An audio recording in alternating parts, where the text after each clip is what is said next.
ever wondered what a dream travel day for one of the world's most famous travelers looks like? Well, today we're sharing a fantastic interview conducted by fellow podcaster Jason Moore from Zero to Travel with travel legend Rick Steves. That's right, Rick Steves. During this no-holds-barred chat, Rick shares reflections on the transformative power of travel, his ideal destinations, and some Italian insights, proudly hosted on episode 251 of the Untold Italy podcast.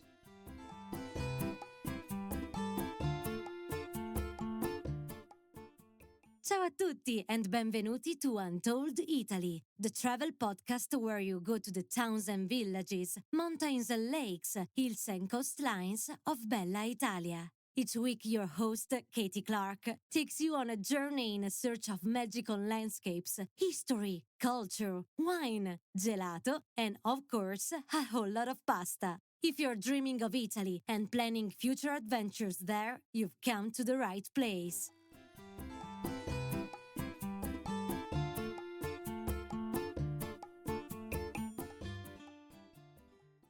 Ciao, listeners. We've got something a bit different for you this week. As you might have guessed, I'm pretty interested in travel and podcasting. And so when I had the opportunity to share another fantastic travel podcast with you, I jumped at the chance. Zero to Travel podcast, hosted by Jason Moore, is one of the top travel podcasts globally. With over 12 million downloads and 800 five-star reviews, Zero to Travel helps listeners discover unique destinations to visit before they get super popular, travel trends that will help save time and money, and a wide variety of ideas to help you add more travel into your life, plus thought-provoking interviews with travel legends and everyday people. Today, we're sharing a recent interview Jason conducted with American travel legend Rick Steves, who really opens up about his life, passions, mission, and opinions. Earlier this year, I bumped into, well, you might say we kind of followed Rick in Rome as he was doing some updates to his guidebooks, and we found him to be extremely open, friendly, and gracious, just as he is talking with Jason. I hope you like the interview, and make sure to search for Zero to Travel wherever you listen to podcasts and subscribe for free for all the latest episodes.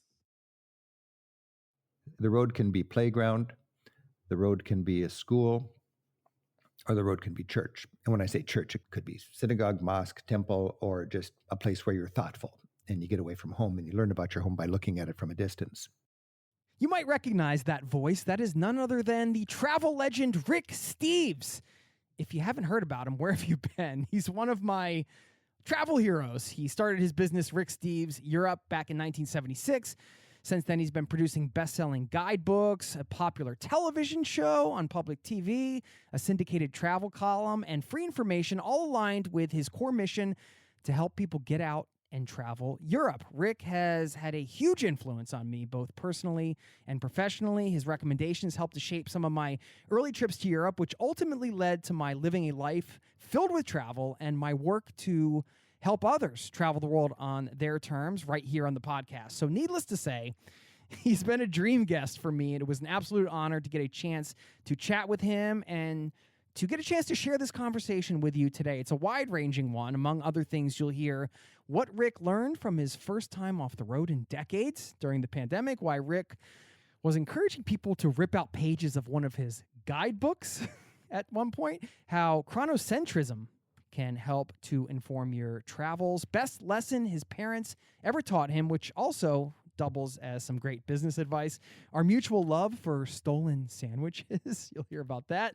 His thoughts around ethical travel in the era of climate change, Rick's advice for getting out of your comfort zone as an experienced traveler, and loads more. Plus, I'm going to share my personal highlight of this conversation and my all-time favorite Rick Steves recommendation, one that really helped me discover a new passion that's been a part of my life ever since. So tons going on today, and I'm so excited to bring it to you. It's happening right now. So buckle up, strap in. Thanks for being here, and welcome to the Zero to Travel podcast, my friend.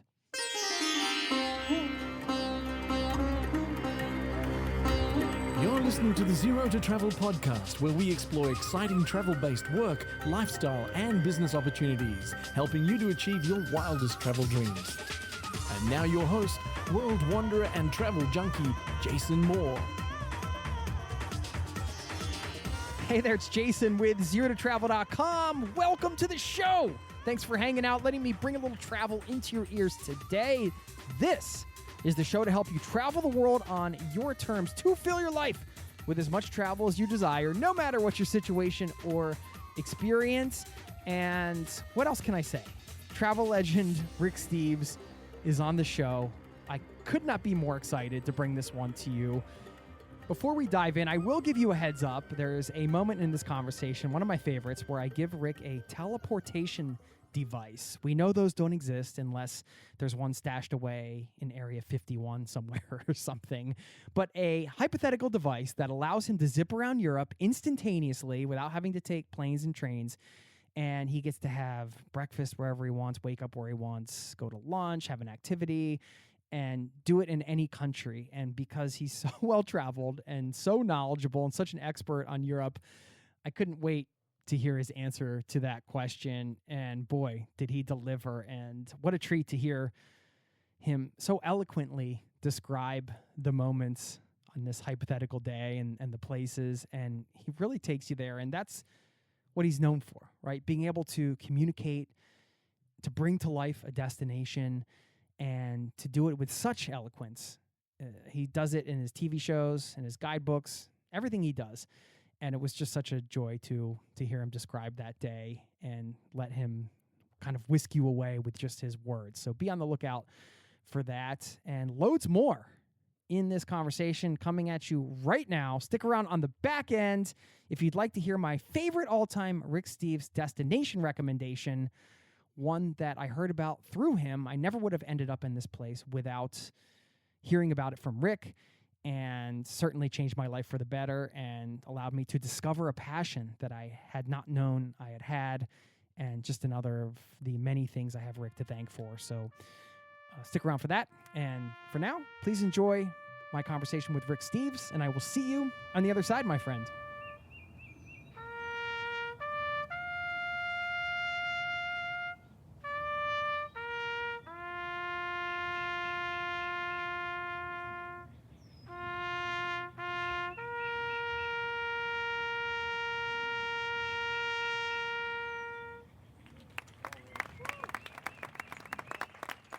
So a dog is the best companion at home, but not necessarily the easiest thing to manage when you're traveling a lot. Well, especially when you're a traveler. I mean, I never planned to have dogs, but I fell in love with a girl who had 2 dogs, and suddenly I had 2 dogs.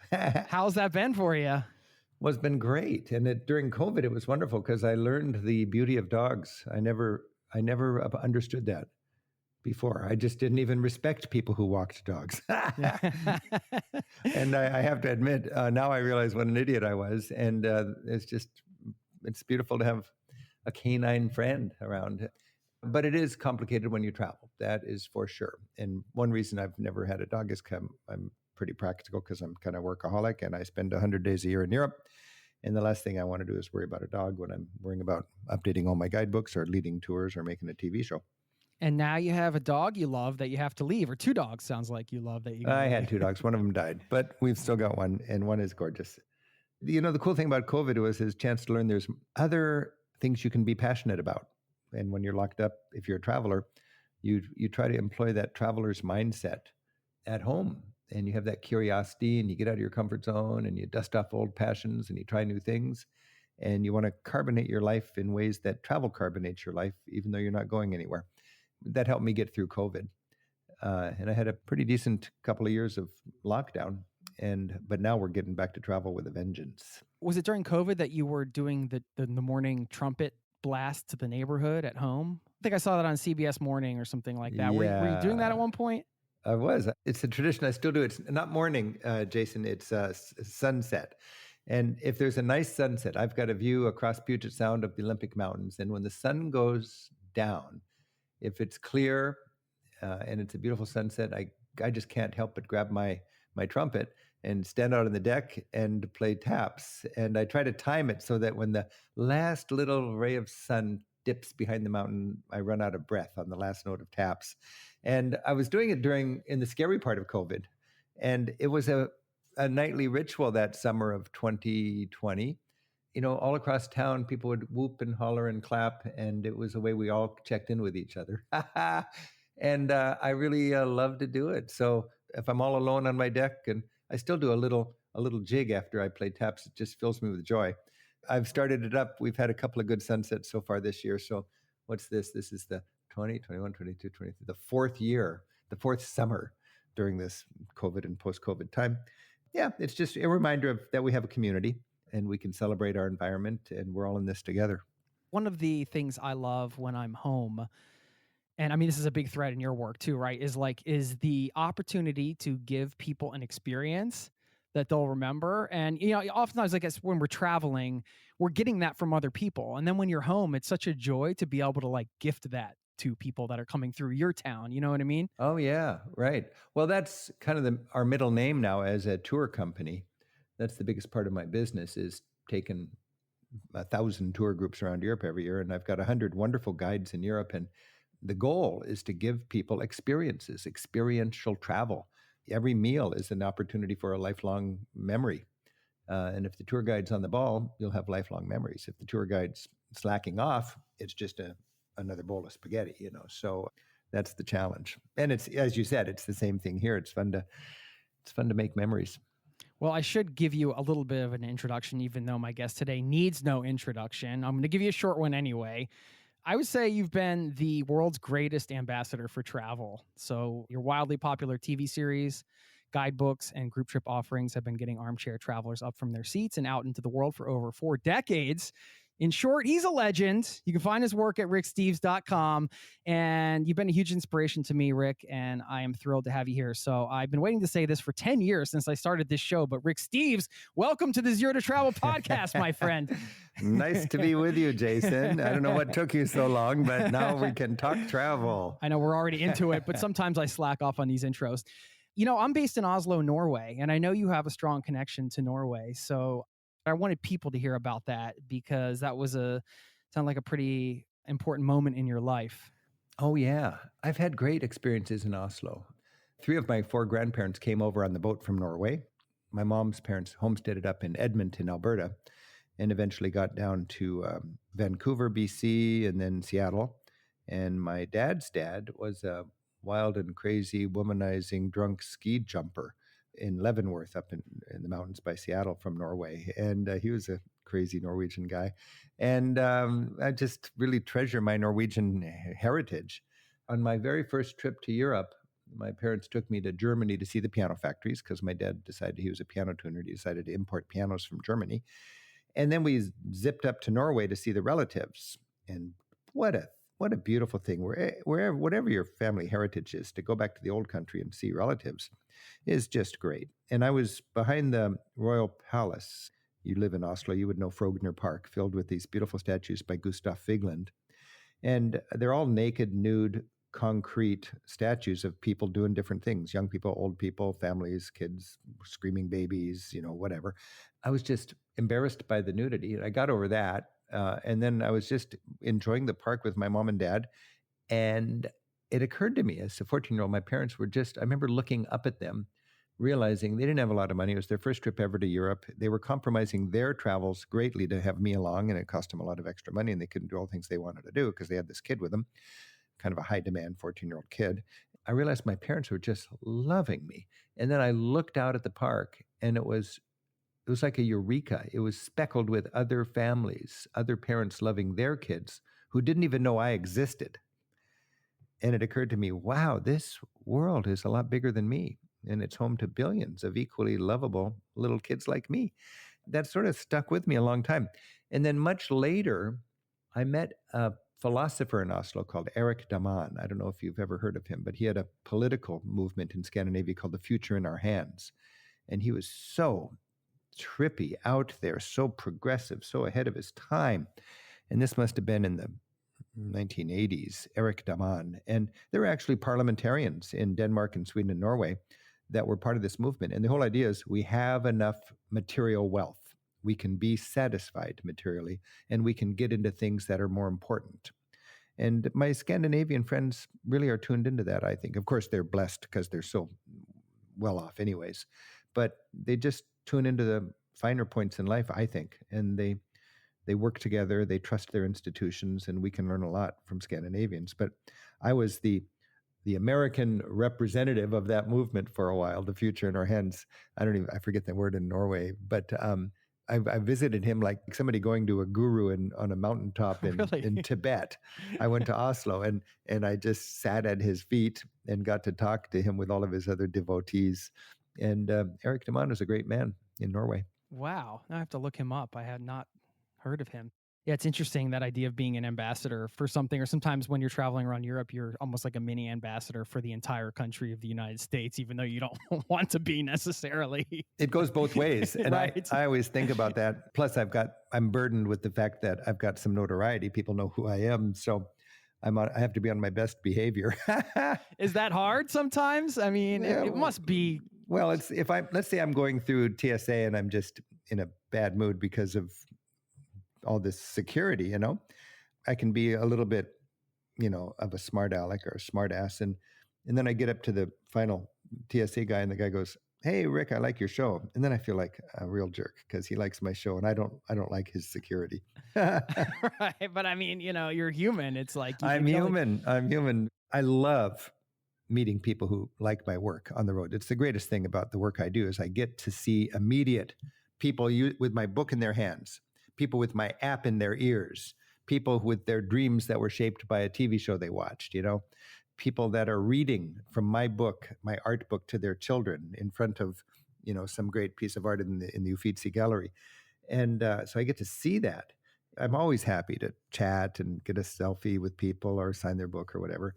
But if I'm working on a TV show and I'm trying to memorize my lines and the sun's going down and we're just kind of stressed out because this is now or never, we got to get this thing in the can. And somebody wants to talk or get a photograph and I say, "No, I'm working, sorry." That gets me in trouble because I'm short with them, but because I've got a job to do. So that's an interesting dimension of this. But generally, it's so much fun because I can walk into a restaurant in Europe and I can look at people and kind of know if they've used my book or not. There's just a look of people who have a Rick Steves book. I don't know what it is, but they're temporary locals. They're convivial. They're not demanding. They're trying new things. I just find they're having a great time. I can walk into a restaurant and kind of go, "Hey," and they go, "Rick," and they pull out their book, and I can talk to them about how their experience was in that restaurant. And it helps me immensely when I'm researching my guidebook because, when I'm researching my guidebook, I got to visit 10 or 15 restaurants in an evening. I can't eat in all of them. But if I can chat with somebody who is eating there and find out how's the experience, that person's going to get a bit more realistic experience than me, because if the restaurateur knows there's a guidebook writer, they're going to pull out the red carpet for him. But these people just came in and they're just either they're easy money or they're an honored customer, depending on the philosophy of the restaurant. And if I says, how's the meal here? And they go, "Oh, we've eaten here 3 nights in a row. We love this place. Thanks for listing it." Well, then enough said. It's in the book next year. You see, that's really good. On my formative first backpacking trip, solo trip through Europe, that was like the big deal thing for me that blew my mind open. I had Mona Winks with me, and I played tour guide with my hostel mates. I got to admit, at first they were like, "What is this guy doing? Like, why is he walking around reading from this guy Rick Steves book?" You had Mona Winks. Wow. I had Mona Winks, dude. Well, you just went up in my estimate. You've been with me for a long time. I mean, you can only travel with a couple books, so right. I mean that was one of them. Did you rip it up? I think eventually I had to start pulling things out. Because it's a big book. For your listeners, Mona Winks, the subtitle, I think, is Europe's 20 Most Exciting and Exhausting Cultural Obligations. Self-guided walks to Europe's most exciting and exhausting cultural obligations. And I said, you don't want to carry this big 500-page book with you into the Louvre or the Prado or the British Museum or the Rijksmuseum. You want to rip up the chapters. And people just go, "I can't rip up the chapters." The book is a tool. If it gives you one good a museum experience, it's done its duty, and the rest is all bonus. And they still didn't want to. I said, "Okay, if you rip up the book and use it and send me back the pieces with $5, I will mail to you a whole new book intact." So I did that as a kind of a publicity stunt for many years. But Mona Winks passed away rest in peace. But it lives again in my app, Rick Steves Audio Europe. Oh, really? And there are, and you should check it out, Jason, because it's the same tours. I mean, in some cases, exactly the same tours that have just been. They went into the guidebooks from the collection of tours. These are self-guided tours. It's the Caesar Shuffle, the walk from the Colosseum through the Forum up Capitol Hill and then over to the Pantheon. That's a great walk. And as a tour guide, you want to walk people with that and explain them what's going on. And as a guidebook writer, I can give that tour in the book. And as an app producer, understanding people don't want to have their head buried in a book, you can read essentially the self-guided walk and put it into an app. They plug you into their ear, and then they do the walk with me whispering in their ear the whole time. That's what the app is. I just spent the last 2 seasons updating that app, 61. And just last week we finished it. And it's free. And it's Rick Steves Audio Europe. And it is self-guided tours. It's Mona Winks in its digital reiteration. And it's so fun. I just love it because I get to take more people to my favorite places.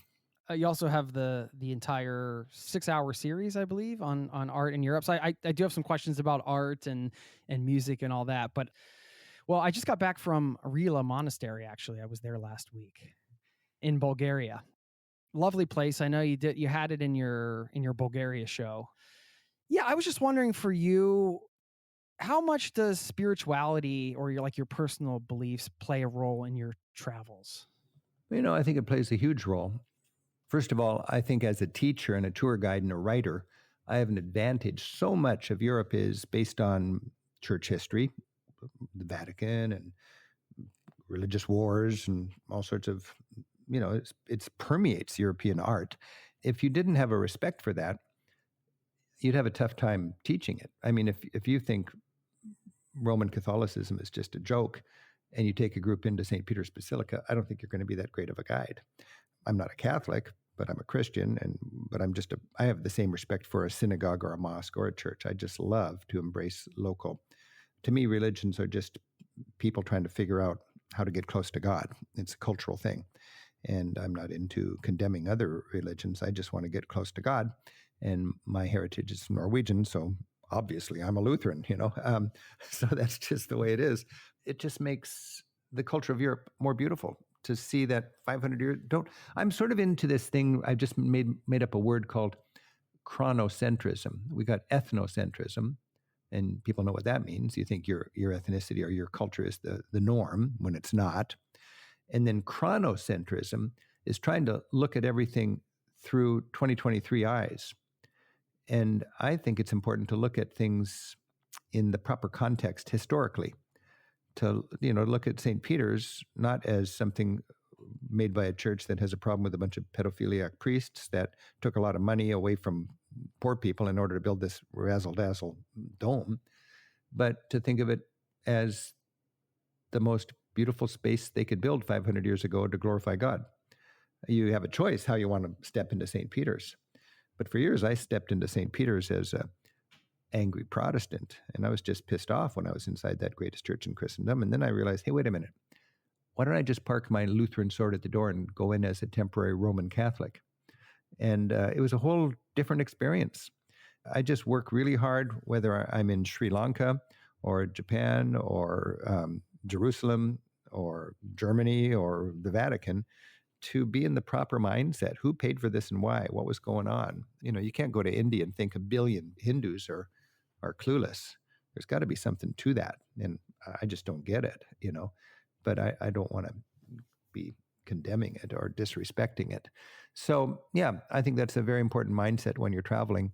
And I think it's helped me a lot because you can't write a guidebook to Florence and the Renaissance without understanding that, when you're looking into the eyes of David, you're looking into the eyes of Renaissance man. This is not a shepherd killing a giant.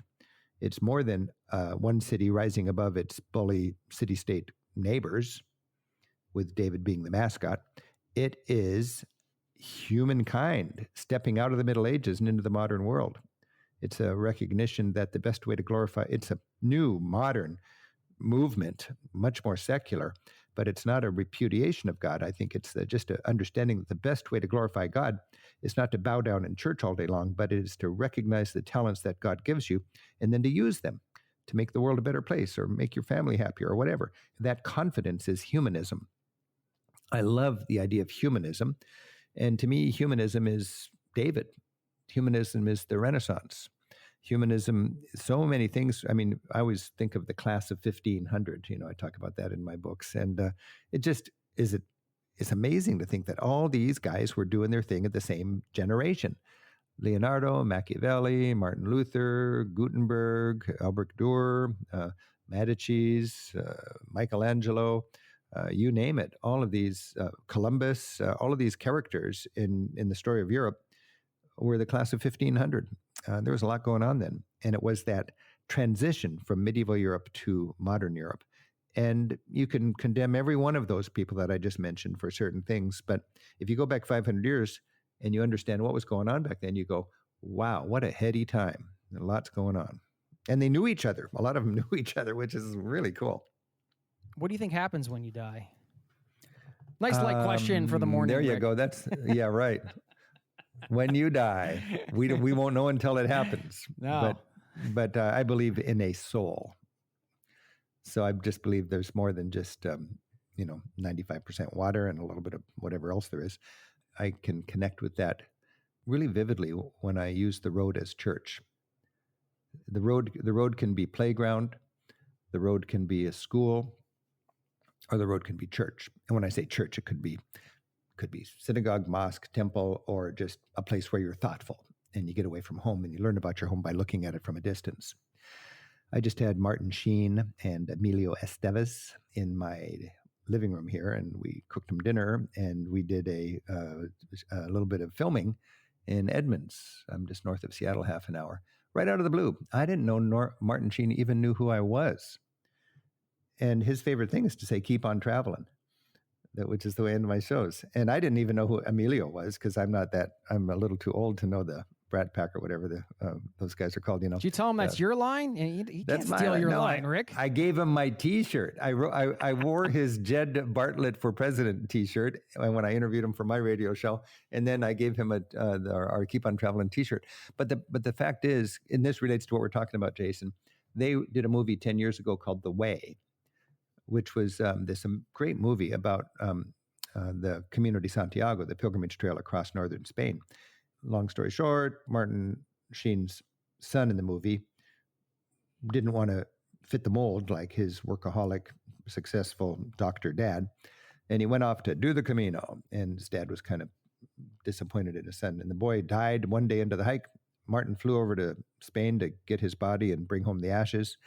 And Martin decided to do the hike, the trek, the Camino that his son set off to do. And it was a life-changing experience for Martin, who was an eye doctor in California. And when he got all done, instead of going back home after hiking for 30 days, he went to Morocco. And it was his springboard, this Camino. And it was kind of cool because it took that experience for the eye doctor to learn how to see from a traveler's point of view. And they called me out of the blue because they're re-releasing the movie next month. And it's going to air in 1,000 theaters, and they wanted to make the movie 15 minutes longer and include at the end of the movie a conversation with me. So they made a pilgrimage to Seattle and north of Seattle to my little town, and we sit down in a pub and we talk about the value of travel as a pilgrimage. There's three kinds of travelers, I think: tourists, travelers, and pilgrims. And it's, travel as playground, travel as school, travel as church. And you don't need to do all one or all the other, but it's nice to realize you got an option. You can mix it up. And I like to put a little bit of pilgrim in there, whether you go to church or not. Yeah. And I chatted with somebody recently who we had that whole conversation around being pilgrims, how much it's changed if you look at those trails and what they were traditionally, or I should say historically, and what they are now. And the majority of people that are walking them are on their own pilgrimage for another reason that isn't even at all related to necessarily to what the trail was originally intended for, which is there's one here actually in my backyard that I'm dying to do called St. Olaf's Ways that runs all the way from Oslo to Trondheim. Yeah. Well, Muhammad said, don't tell me how educated you are, tell me how much you've traveled. And of course, one of the 5 pillars of Islam is to do the Hajj, go to Mecca, right? If you're a Muslim, you're supposed to try to do that once in your lifetime. But progressive Muslims have explained to me, you don't need to go to Mecca. You just got to get out and travel. That was the reason. Back in the old days, they said, okay, go to Mecca. But the point is, get away from your home and do it thoughtfully. That's what pilgrimages let us do. So today, if you go to the St. Olaf's Way, or if you go to the Via Francigena, or if you go to the Community Santiago, all these great pilgrimage trails, it's not just a bunch of Catholics carrying a cross and chanting, and there is some of that. I mean, it's pretty dramatic when you do see that, and we filmed that. But it's people that they're angry at the church. They're just sorting things out in their lives. There's people that are broken for all sorts of different reasons. There's people that are workaholic 9-to-5 London big shots that can't get 30 days off, so they do it in 3 10-day installments over 3 years. I've never met anybody doing the Community de Santiago who wasn't changed by the experience. As you said, most of them are not religious in a conventional way, but I think they're all searching, they're exploring. 2 years ago, I hiked around Mont Blanc, and that was an amazing experience. And just to be on the trail for all day long, and just to sit on a ridge and eat a sandwich you stole from breakfast, it's one of the most beautiful feasts you could have. It's just fun to be on a ridge and raise your arms to the heavens. And of course, the stolen sandwich. It's always sweet because it's always wrapped in a napkin, and you're like picking paper off of it, you know? You've been there. Oh, yeah. Yeah. I was there last week. When I was, that's one thing I have no problems, just between you and me, I hope nobody's listening here, but I got no problem stealing a sandwich from a $200 a night hotel room, and you go downstairs. All I want is just a roll with a little cheese and a little ham on it. And I'm not doing it because I can't afford a sandwich. It's just, I'm busy all day long, and I don't want to sit down at a restaurant and spend 45 minutes and $20 on a sandwich. I just want to munch a little sandwich halfway through the day. It's perfect. And you have a little Ziploc baggie, and you wrap it in that little paper napkin, and a real nice breakfast room only has cloth napkins, and I can't bear to take one of them. So it puts me in a little bit of a bind. And then you happily pick off the bits of paper napkin from your cheese and your ham, and you feel really good eating that, don't you, at lunchtime? Absolutely. You mentioned the Mont Blanc trek, but have you done other sort of personal trips that have kind of been transformative to you, something that's maybe a little more private? Yeah. My big transformational trips were going to India as a kid and taking the hippie bus from Istanbul to Kathmandu, and then going down to Central America back in the Sandinista and Contra days in the 1980s. And that lit the political fire in my belly. And traveling to India just reminded me that Europe is just the wading pool for world exploration. I wrote a 60,000-word journal when I was 23 years old in 1978, the year I graduated from college. And I went with my best buddy on that. It was a coming-of-age trip. It was the ultimate backpackers thing back then, was to go on a just kind of hitchhike or take a bus from Istanbul all the way across Asia to Kathmandu in Nepal. And I wrote this book, and I forgot about it. I wrote it in a hardbound empty book, and I filled it up, and I took beautiful photographs, and then I just tucked it away, and I had not opened it for 40 years. And during COVID, I opened it. It was amazing. And I started reading it, and this is before I ever wrote a travel book. And it was really good. It was in the rough. It was a lot of juvenile kind of writing, but it was very intimate and introspective and thought-provoking. And I was jotting down all sorts of vivid experiences with the vocabulary of a college kid, and this kind of thing. I was keeping my staff employed during 2 years of COVID. I have 100 people on my payroll, and we had no income at all. But I wanted to keep them together. It was the right thing to do as an employer. And also I wanted them to be here for 2023 when we come out of this thing and we're just busting. And I was looking for projects. So I asked my book department to type up this journal and we'll make a book. So I made this book, and it's not available for sale, but I use it as a thank you for pledge work on public television, It's an amazing book. It is called The Hippie Trail from Istanbul to Kathmandu. It was sort of like an anthropological dig into a 23-year-old Rick Steves. And it was fun. It was really I just don't know why I would spend a couple hours every night writing this journal when all the other kids are out there having more fun. And then it survived. I guess I was a travel writer in training. What a magical gift. It's easy to be judgmental of your earlier work at any stage, I feel. And then you have to remember that I try to remind myself at least that work is, it's a special moment in time. That's who I was then. And that's what I could do then. And it says something about yourself at that moment in time. Like who knows what, but Do you remember as a kid show and tell, like in third grade? Yeah. So Monday, if I remember correctly, Monday morning you'd have show and tell. And the teacher's fun thing, all the kids would get together. What'd you do this weekend? Oh, I have this, and here's my little butterfly, and any experience you had.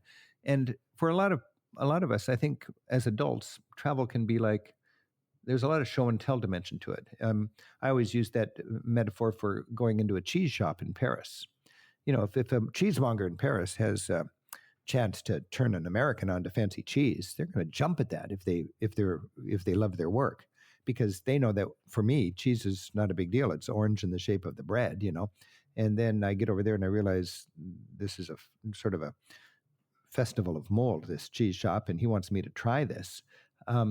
That's a cool opportunity. And a lot of Americans are offended by somebody who's trying to impress them with their culture. And I remember, don't clench your fist and say, no, we Americans do it good too. They're not trying to be better than Americans. They're just excited about something, just like a kid was excited about something at show and tell on Monday morning. And they want to share it. They want to share their culture.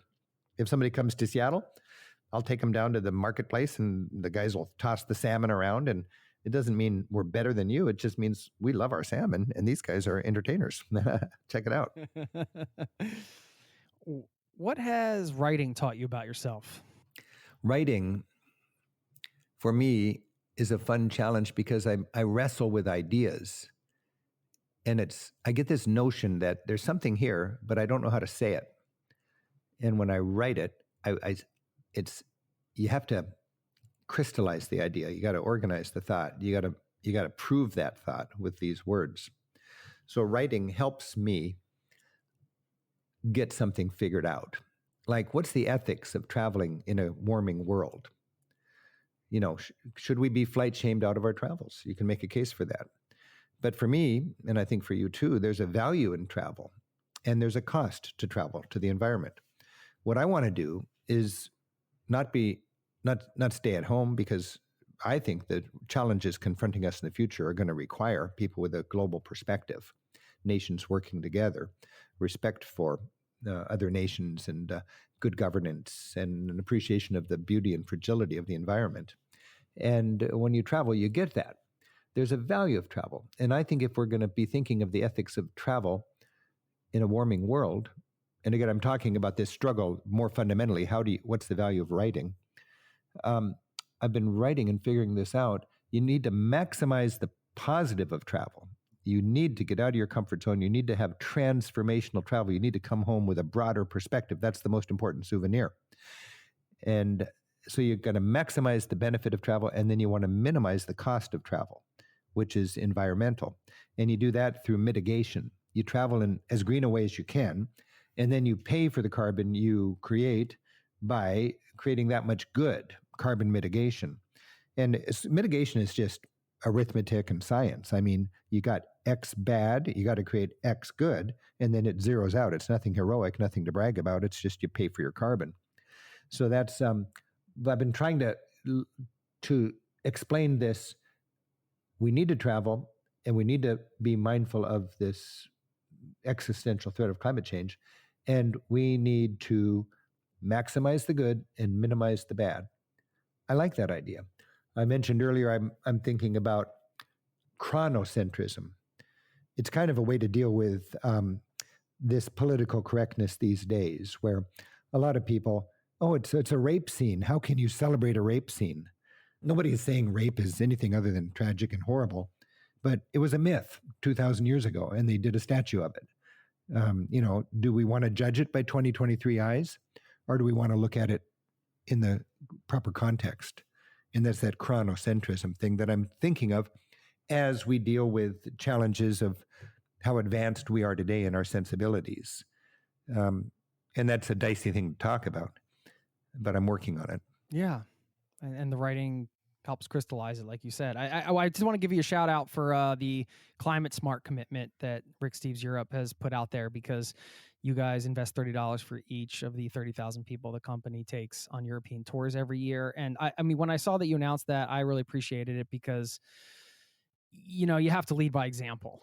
And travel and tourism industry, it's not to bring it back to Norway, but I feel like that's something that Norway does well as well. Like, it's a small country. It's like, well, how much of a difference are we going to make if we take all of our cars out of the city center?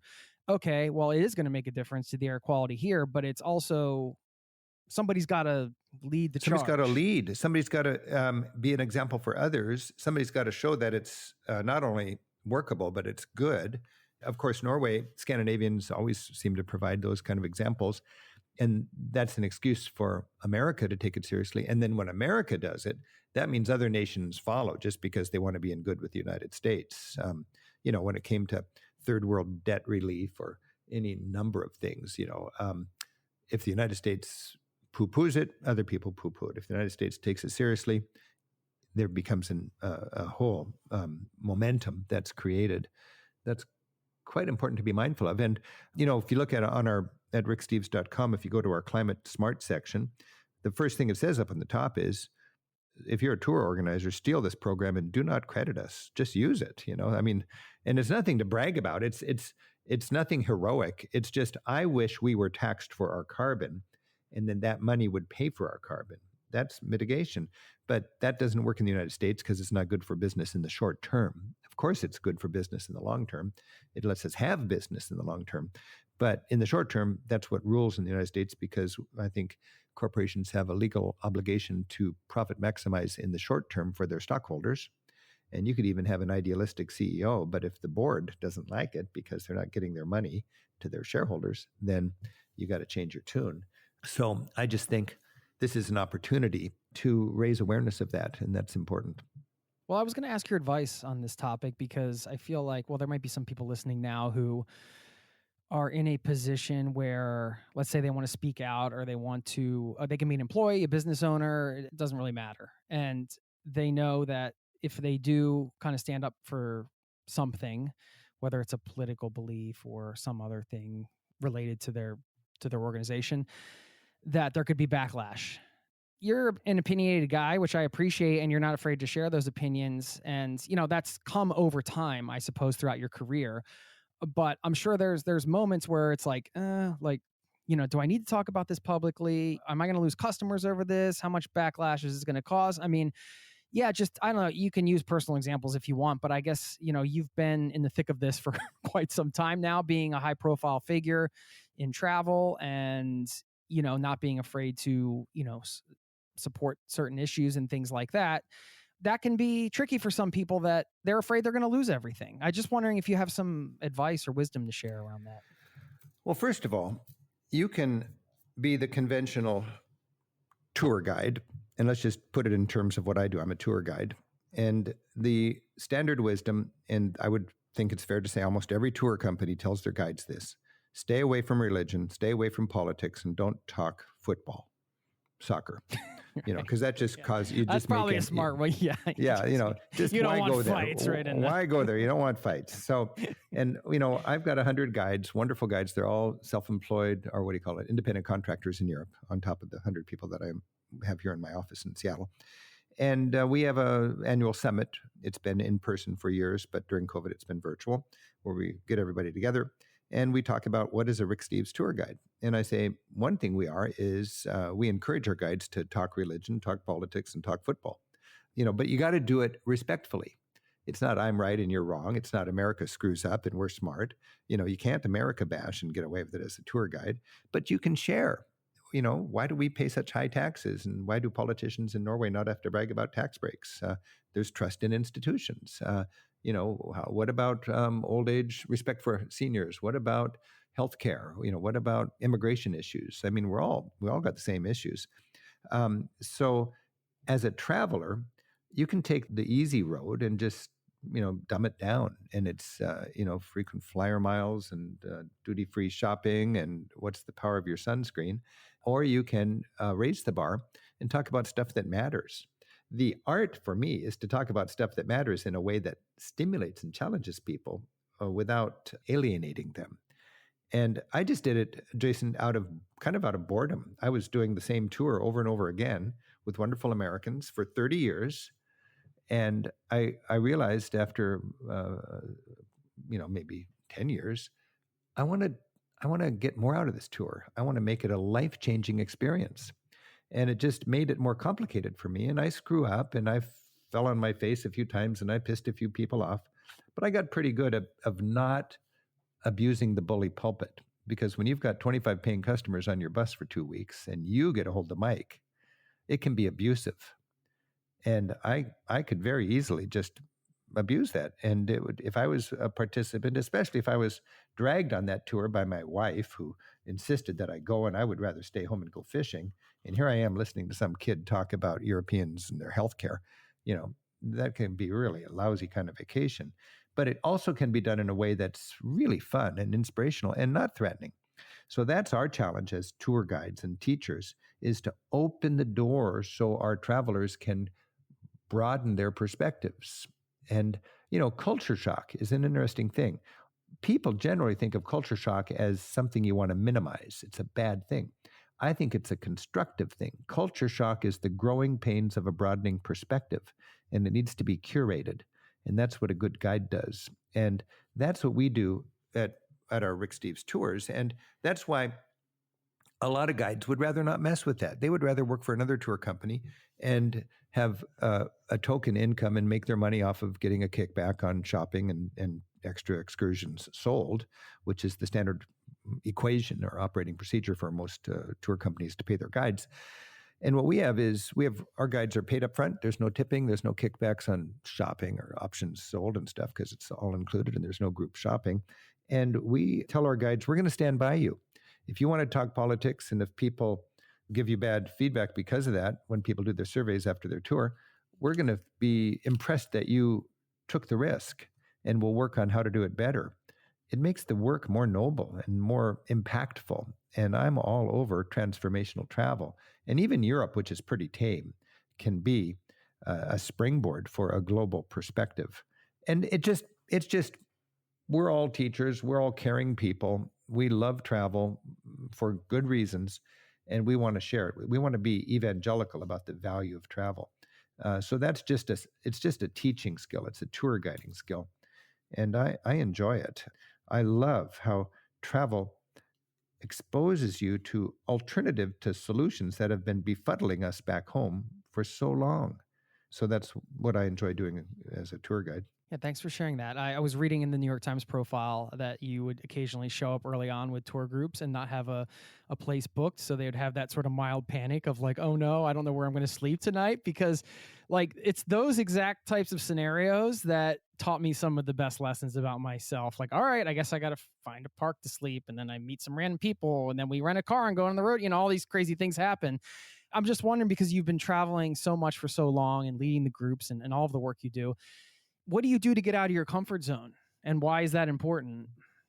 Well, to get out of your comfort zone, I like to say you got to make a choice: Mazatlan or Managua. That's an example of Central America, for example. Mexico and Central America, there's all sorts of beach resorts. You can go to Belize and not know Belize and just stay out on the Keys and snorkel. You can go to Mexico and just, I use this example. I was fried a long time ago. I needed a vacation. Our whole family we're just dreaming about a pristine stretch of tropical beach swept free of local riffraff, just us and our white friends enjoying this tropical wonderland with plastic bands on our wrists, so we didn't even need to dirty our fingers with the local coins. We wanted another margarita. It was going to be wonderful vacation. And I mean, people cringe when I talk about that, but that's what Mazatlan and Cancun and Yucatan are basically. And I was going to do that because, I can enjoy the beach. And then the same week that we were planning our family vacation, my friends in El Salvador said, hey, it's the 25th anniversary of the assassination of Archbishop Oscar Romero, and there's going to be a wonderful demonstration and a march, and you should be there. And I'm really into Central American struggles and peace and civil war and all that kind of stuff. And I told my family, I'm not going to be any fun on the beach. I got to go to El Salvador and march with those people. And we canceled our family vacation. I went to El Salvador, and it was a life-changing experience, literally, walking with thousands of people in solidarity with people who had survived a horrible civil war, who's Martin Luther King, who's Nelson Mandela was assassinated. He said, "I'll be shot because I'm standing with the people." And in mass, their beloved priest was gunned down, and he rose again in his people. And 25 years after that tragedy, I got to march with those people. And there's lots I could talk about, but basically, that was good travel. It wasn't as comfortable as Mazatlan, but it was no more expensive and no more risky, and it changed my life. And we have those opportunities. We can choose in our travels. Where are you going to go? I just think as Americans, it's really good to get out of our comfort zone. I'm very committed to helping Americans better understand Islam because a lot of Americans are Islamophobic. And if you go to Turkey and you have a great time in Turkey, your whole approach to 1 billion people on this planet who are Muslims changes. And that is a good travel experience. If you can go home with a little less afraid. I always joke when I was when my boy Andy, who's 35 years old now, when he was like 4 years old or something like that, and we'd have grandma and grandpa over. My dad was afraid of Islam, and this is back in the days when there was all sorts of terrorism kind of concerns and everything. I taught my son to go, when we said, thanks for the food at a prayer, for him to finish the prayer by going, Allah, Allah, Allah, just to freak out my dad. Of course, Allah is just the Arabic way to say God, So, and Andy would do that, and my dad would get tweaked. My dad was the guy who, when he took me to the airport, when I was flying down to El Salvador for my first time, he at the airport, he said, "Son, don't be duped." He didn't say have a good trip. He said, "Don't be duped," because he knew I was going down there, and I was going to learn things that would challenge my comfort with American policies, and that might make my life more complicated. And I always go back to the notion that Thomas Jefferson wrote, that travel makes a person wiser, if less happy. I think if you just want to be happy, go to Cancun. But if you want to be more connected and clued in, do a little reality travel also. Europe is a tame destination, but for me, that's my heritage, and that's the springboard for world travel. And we work really hard in our guidebooks, in our TV shows, and in our tours to get people a little bit out of their comfort zone, and hopefully they fly home from Europe and they're going to want to go beyond. I mean, you were in Bulgaria and you went up into the mountains to Rila Monastery, and what a great experience! If you've been to Edinburgh many times, and if you know Paris like the back of your hand, try Bulgaria. Why not? You mentioned your dad there, so I was going to ask you, what was the best lesson that your parents taught you that sticks with you today? My parents, I think they taught me you can work hard and succeed and prosper if you produce things of value. You've got to produce things of value. You don't just game the system. Because if everybody games the system, there's going to be no system to game. And I've had that weird notion that I want to be a successful, businessman. I'm a good capitalist. I got plenty of money. But what drives me is producing things that have value, and then, in any clever way I can, get them out there. I just do not like schemes, clever ideas to cash in. I don't like, creating a business and then just selling it. I've created something that I believe in, and there's no way on earth I'd ever sell it. And I'm having a tough time now, being 67 years old, reminding myself, hey, a lot of your friends are retiring, and I feel like I'm just amping up, I'm just loving what I'm doing. We're glad to hear that, Rick. All the Rick Steves fans out there. Well, my dad was mission driven. My dad was he had a company called Steve's Sound of Music. And what he wanted to do was give people in Seattle the best sound of music through these fine pianos. And I was just inspired. Now that I look back, I was inspired on his the fact that he'd found his niche. What a beautiful thing to find your niche. And I've found my niche as a travel teacher. I love to help people get the Steve's experience of travel.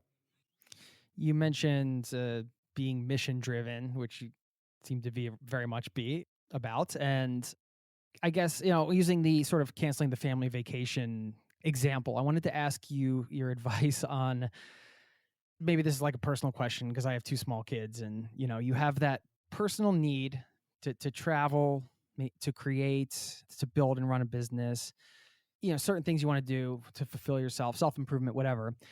And then you have your responsibilities at home. That's a tough balance, as I'm discovering. And I'm just wondering how that's been for you, what kind of advice you have around balancing, your family responsibilities with that need to kind of fulfill your mission, or develop yourself in different ways, travel. Yeah. If there is a regret in my life, it is my underperformance or my lousy job of being there for my family as much as I could have been. I was a loving father and all that, but I had a mission, and I still do. It took a toll on our family. How would I have done it differently? I honestly don't think I would do it differently. It's just, I'm kind of realistic about, you only have so much bandwidth. And if you're going to do something, you can't be the greatest dad and chase your mission as a teacher or whatever your calling is.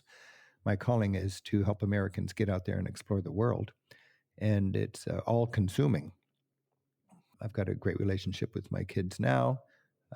But I think when they were little, work was a 4-letter word. And I was never there for the soccer games or anything like that, which I'm sad about that. And I'm sure, I got a divorce a long time ago, and it was because, it's because I was too excited about taking the lessons from my travels and employing them here as a person who really cares about politics and so on. You have to make choices. You can't get more than you have energy and time to do. And if you set the bar high in your work and your personal mission, I don't think you're a person who's got a balanced life. And I don't recommend it, but it was my choice, and it came with a cost. Well, I've got this philosophy as a person of faith. If you believe in a God, we're all children of God. And when you travel, you get to know the family. And your brother and sister is a beautiful thing, but from a big perspective, we're all brothers and sisters because we're all created by the same force, God, whatever you want to call it. And suffering across the street is suffering from an intellectual point of view, suffering in the family, suffering across the street, or suffering across the sea. It's all the same. And I have an empathy for suffering across the sea at the expense of suffering across the street, maybe. And that's an interesting challenge. I'm fine with it. It's just, we're privileged people. We have first world problems, and I'm tuned into less privileged people who have developing world problems at the expense of some of my empathy here in our privileged world.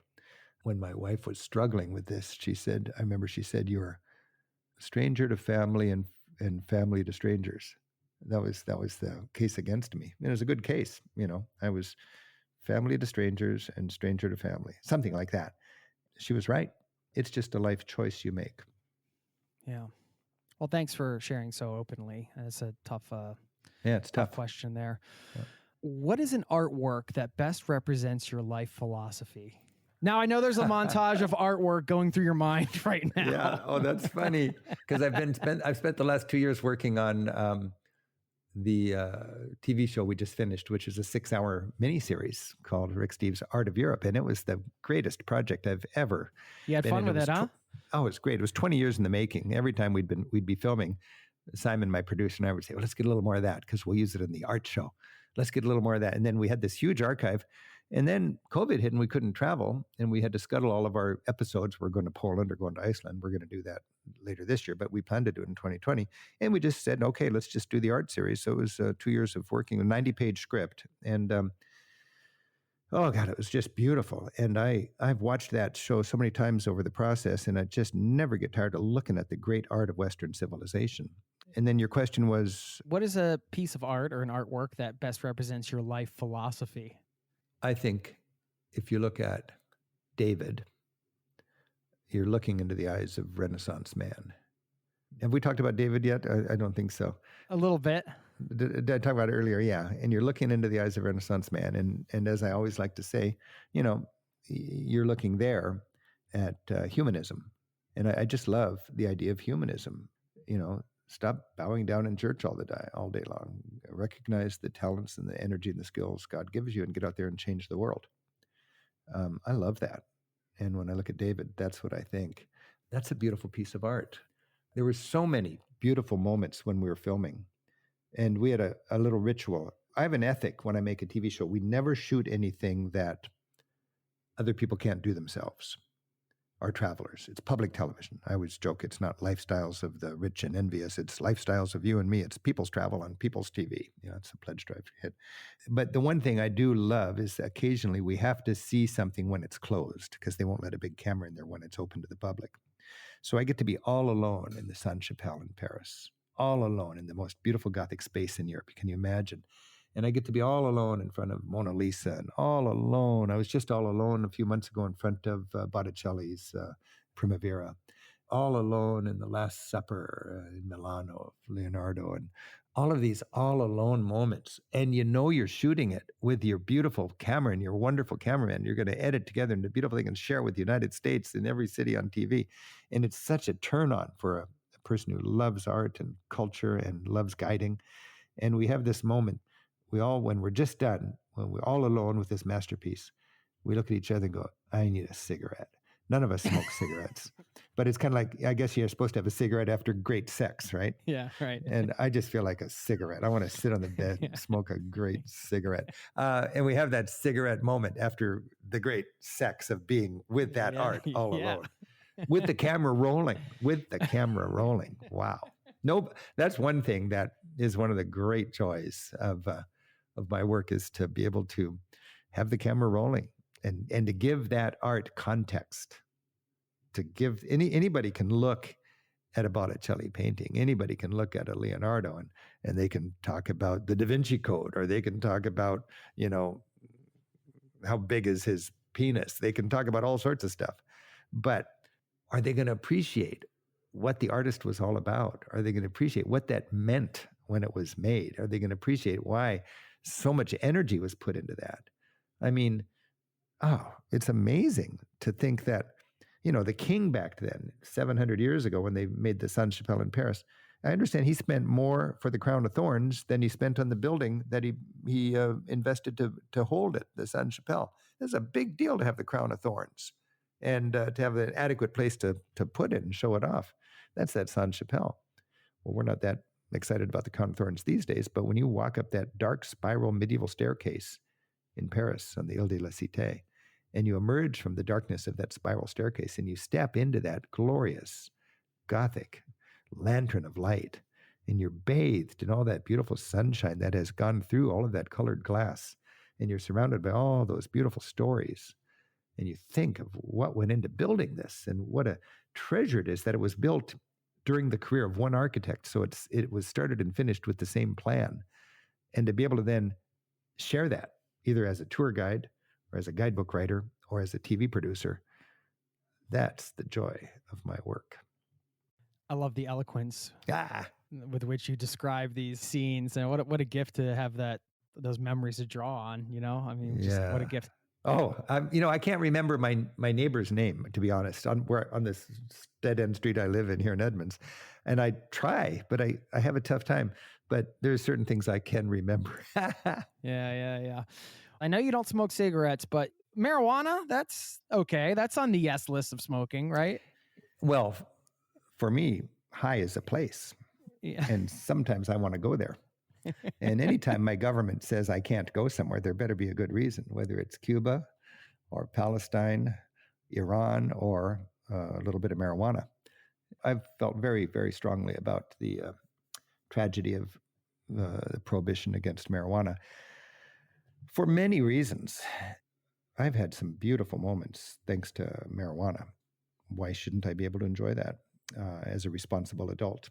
I have spent a lot of time and money working to legalize adult recreational use of marijuana. And what I'm doing is bringing a European sensibility to the American discussion. And I'm just blaming my American friends or my European friends for my crazy ideas about marijuana. And I'm talking common sense to a frightened American public. And I can frame it for any audience, whether it's conservative or liberal. And what's one of my favorite things to do, Jason, is every 2 years go on the political warpath and help in a few states that are trying to legalize marijuana. So every 2 years, 2012, we legalized marijuana in Washington State and Colorado, the first of any places that had really legalized marijuana. The Dutch stopped arresting pot smokers, but they had the gray area, where they didn't deal with wholesaling and distribution. It's just wink, wink, don't tell me about that. And they took the crime off of the streets, and they let people buy and smoke marijuana in these coffee shops. It was a smart, pragmatic thing because they had a more serious thing to deal with, which was hard drug addiction, and they successfully did it. The Portuguese legalized the consumption of all drugs, not because they wanted people smoking pot, but because they wanted to deal with their hard drug addicted population, and it was very effective. Today, we're losing as many people as we lost in Vietnam to opioid overdoses, and we're still locking up people for smoking pot when we could have credibility and deal with the serious problem. So, every 2 years we did Washington back in 2012, and then 2014 it was, I think, Oregon and Alaska. 2016 it was Maine and Michigan, and 2018 it was a couple other states, and 2020 a couple other states. Every 2 years, this is what I do, and I'm just using my celebrity as a travel writer to share a European sensibility to this in a country that is got a racism problem, a black market problem, a mass incarceration problem, a lack of truthfulness problem. There are so many reasons for us to take the crime out of the equation and get wise about marijuana. And now more than half of the population in our country, it's not only legal for medicinal purposes, but it's legal for recreational purposes. I'm the chair of the board at Normal, and I'm working really hard. That's one of my little sidelines, is to further this discussion. It's the value of travel. And I mean, it can be other things too. I mean, third world debt relief, climate change, water, immigration issues, war and peace, the importance of empowering women, the importance of child nutrition. There are so many exciting things you can learn through your travels, and it's so vivid. And why not? You can make a difference. I wanted to bring it up. I'm in camp legalize it. I don't know why the Norwegians are so uptight about it, but yeah, Norway is quite regressive that way, isn't it? Very, very uptight about it. Yeah. But I remember I was listening to an Alan Watts talk, and he said the phrase "adventures in consciousness," and that resonated with me because that's a different way to travel without leaving your home in some ways, right? I mean, I liked that phrase. I think it was a good way to put it. Yeah, when I was a kid, when I was starting out my business, I would always call travel the last great source of legal adventure. I used to say that all the time as a kind of a allusion to the fact that you have an adventure in smoking pot, but that's illegal. Like ayahuasca, for example, and some of these psychedelics are a pretty popular thing to incorporate in your travels now for a certain traveler, I guess. Is that? I know it. I don't think I'm brave enough to try that. It's that actually, I'd love to do it. I've had friends and loved ones who have done it, and it sounds like it's amazing. And I don't even smoke pot that much. I'm just I'm an advocate. And that was our trick in Washington State when we legalized it. We had the dream team of people that were promoting it, and it wasn't a bunch of potheads, it was people that just they cared about society. But there's a growing sensibility of just mind expanding stuff. I mean, every time I experiment with mushrooms, I just go, yeah, baby. But travel, it's just, first time I ever smoked pot, I was in Afghanistan. And it was great in that context, in India, Nepal, Afghanistan. It was a cheap form of recreation, I guess, and also kind of a religious thing. But when you have that kind of a foundation, and then you come home and you realize there's a bunch of mostly poor people and people of color and doing hard time in prison because of this, it's just inexcusable. It's just like crazy. It's only right to speak out. But you need to do it in a thoughtful way, respecting people's fears and remembering that not everybody has had the exposure to these other more sensible, in my perspective, approaches to it. And that's a fun thing about travel. I have a guest membership of a couple cannabis clubs in Spain.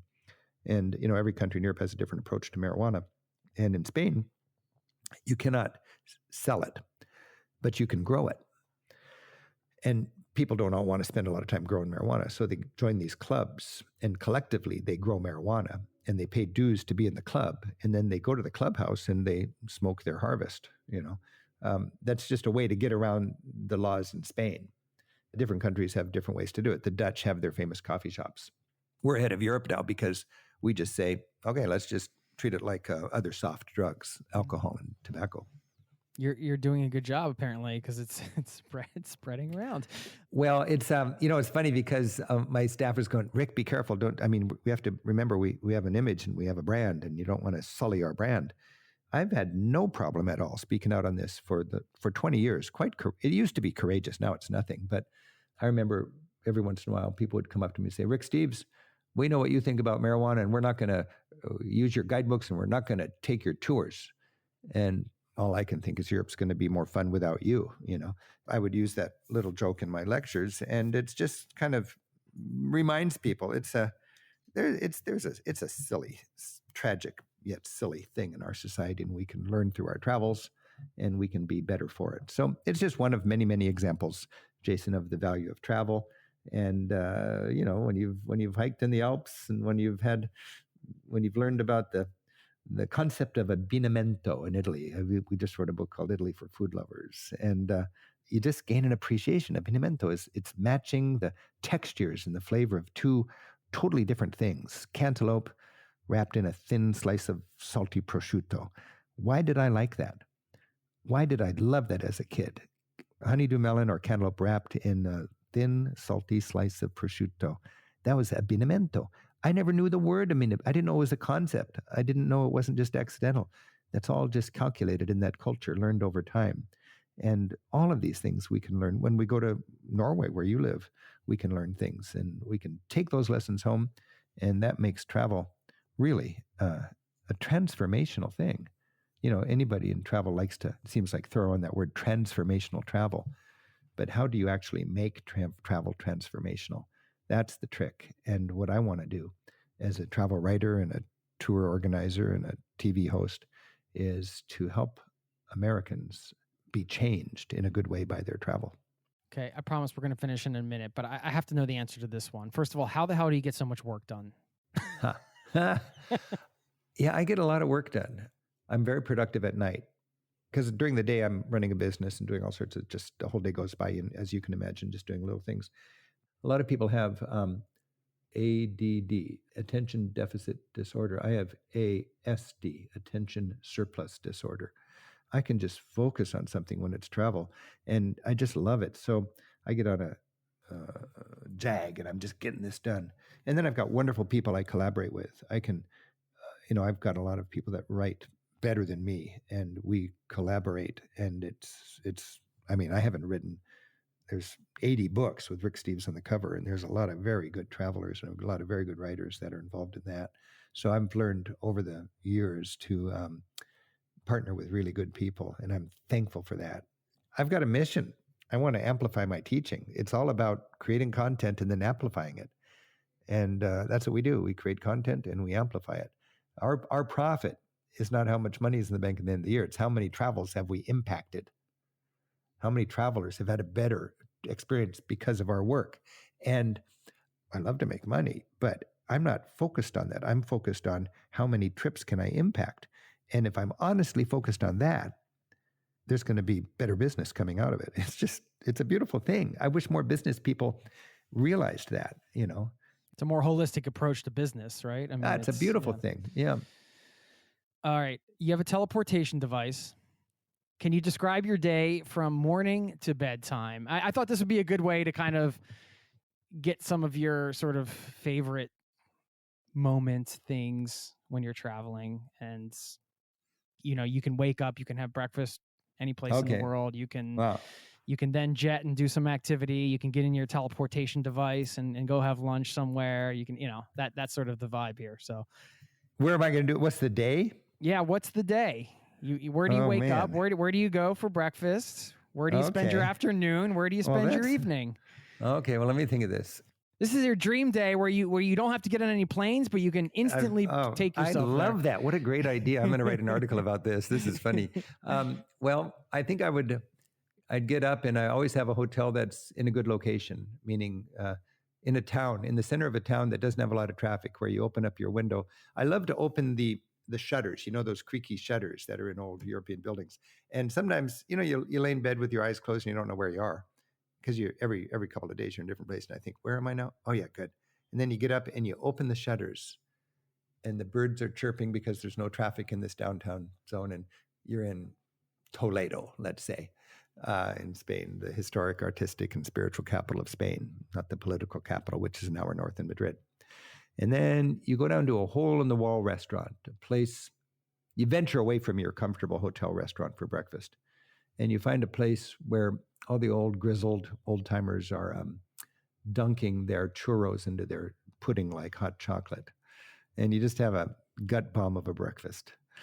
Okay, then all of a sudden, I'm in Copenhagen, and I leave the hotel, and I like bicycles, like horses at a hitching rack. The bikes are parked outside of the hotel. And I hop on my bike, which I borrow from the hotel, and I bike through the town, feeling the wind in my hair and marveling at how they create a beach on their harborfront by moving in sand, and everybody is settling in with the lounge chairs and the palm trees and boxes. And then I get out to Christiania, and I wander through a town that is a squatter community with a bunch of hippies that have a barter economy. And I go shopping in the little market there, and I just enjoy some people watching. And then after lunch, I find myself on top of a ridge in the Swiss Alps. And I'm tight roping on this ridge. And on one side, I've got lakes stretching all the way to Germany. And on the other side, I've got the most incredible mountain panorama anywhere, the Eigermonk and Jungfrau. And ahead of me, I hear the long legato tones of an Alphorn, announcing that the helicopter-stocked mountain hut is open. It's just around the corner, and the coffee schnapps is on. So I walk on that ridge until I get to that little helicopter-stocked mountain hut, and I have my coffee schnapps. And then I get back down, and I'm on the Italian Riviera because of your magic little machine. And the Italian Riviera, there's 5 villages nestled into the mountains where the Alps plunge into the sea finally. And each town is traffic-free because it's connected only by a train and by trails. And I hike into my favorite town, and all of a sudden I realize I've got some work to do. So I need to check all the restaurants in that town, and I love my work. So I dedicate the evening to visiting all these restaurants and checking out which ones are good, and running down a few of the recommendations from people who said, you got to check out this, dropping a couple restaurants, adding a couple restaurants. When the evening of restaurant work is almost done, and I have only a window of time to look at the restaurants, because I got to look at them when there's people actually eating there. You can't judge a restaurant unless there's people eating there. And in Europe, they eat late. If you go to one of the restaurants at 7 o'clock, it's a tourist trap. It's filled with Americans. But if you come back at 9 o'clock, it's filled with locals, and you realize, yes, it's a good restaurant. So at the end of the day, just when things are winding down, you zip back to the favorite restaurant of all those that you visited, and you say hi to the chef, and just give me whatever you want me to eat. And he will whip up his favorite little dish at the end, and I'll have that. And then when I'm all done with that, I walk home. It's a starry night, and all the chefs that have been working so hard are done. Their staff is cleaning things up, but they've done the hard work, and they're sitting there on a stool, smoking a cigarette with their little glass of whatever kind of liquor, and they're looking out at the Mediterranean. And you look out at the Mediterranean, and you see lights dipping in and out of sight. And these are the lanterns from the anchovy boats. And you can see them out there doing this time-honored ritual of attracting the little fish with the big lanterns and netting them. And you know they're going to be in the market in the next morning, and then on your plate the next night. And you see all the chefs gazing out at the sea. They've done their work. They've made so many travelers happy. You know you're going to have a good day tomorrow. And you walk home to your beautiful little guest house, and you snuggle into your bed. You open the window so you can hear the surf, and you go to bed knowing you're going to do it again tomorrow. That sounds like an epic day and one I What a would like day. to live. That's an incredible day, man.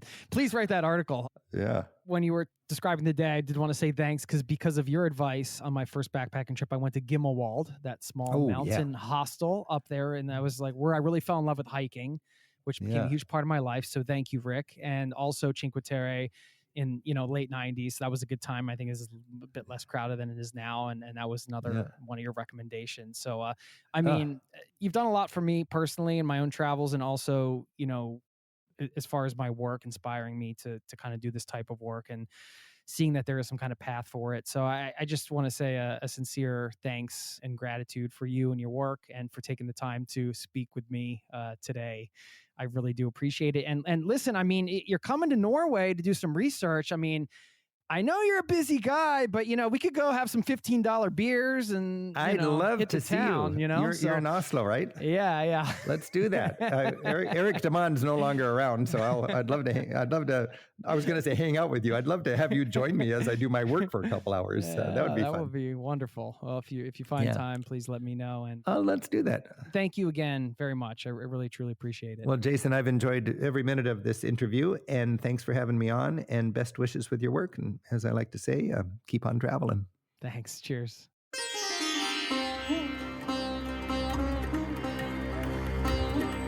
There you have it. Hope you enjoyed my conversation with Rick.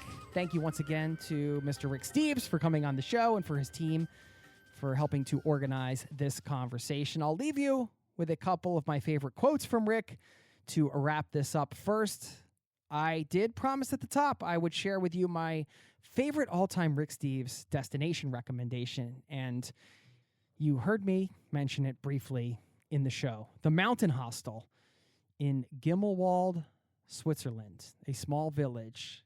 I remember taking the cable car up there on my first backpacking trip around Europe, and actually running into a Rick Steves guide who had a small tour group with her. I think I asked her for her card. I was thinking maybe I'll get a job guiding these tours one day. Who knows? Anyway, got to the mountain hostel. I don't remember what it cost at the time. It was somewhere around 10 or 15 bucks. And I think I arrived at night. So when I woke up the next day and looked out of my window from my cheap hostel bed, in terms of cost, beautiful view of the Alps. And there was nothing really to do up there except be out in nature. And that was my first real big mountain hiking. And I went out and I found some hiking trails, and I got some recommendations from the mountain hostel, and just spent days hiking out in the Alps. Didn't even have the proper gear, no hiking gear or anything. I didn't know much about hiking in big mountains, but just completely fell in love with hiking and didn't stop since. I moved to Colorado to be near big mountains. There was a lot of reasons why this one visit to the mountain hostel kind of informed parts of my life and my future travels, because I fell so deeply in love with just being out in nature and hiking in just such grand scenery. And I'm just so grateful that I had that moment, those days at the mountain hostel in Gimmelwald. And thanks to Rick for introducing that destination to me. There are, of course, some other ones. I'm going to share them in the newsletter this week. If you want to sign up, zerototravel.com/newsletter. You can always keep in touch off the podcast, and I encourage you to let me know who you are, where you're at, what you're up to. Always great to meet members of this listening community. Get in touch anytime. I got a voicemail box. You can click on the link in the show notes and leave a message. You can email me, jason@zerototravel.com. Send me a message on Instagram, whatever. It's all good. Thank you so very much for spending your time listening to this show.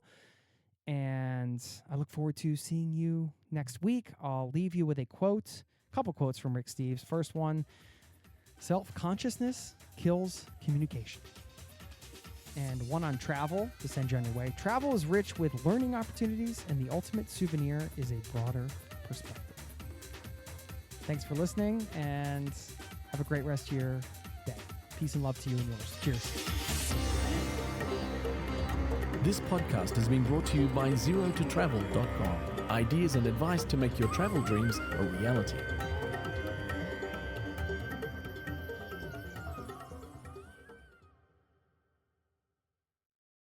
Wow, I really find it super interesting to hear the motivations people have for traveling and their lives in general. Rick Steves is not so well known in Australia, where I'm from, so it was fascinating for me to hear his perspective and experiences.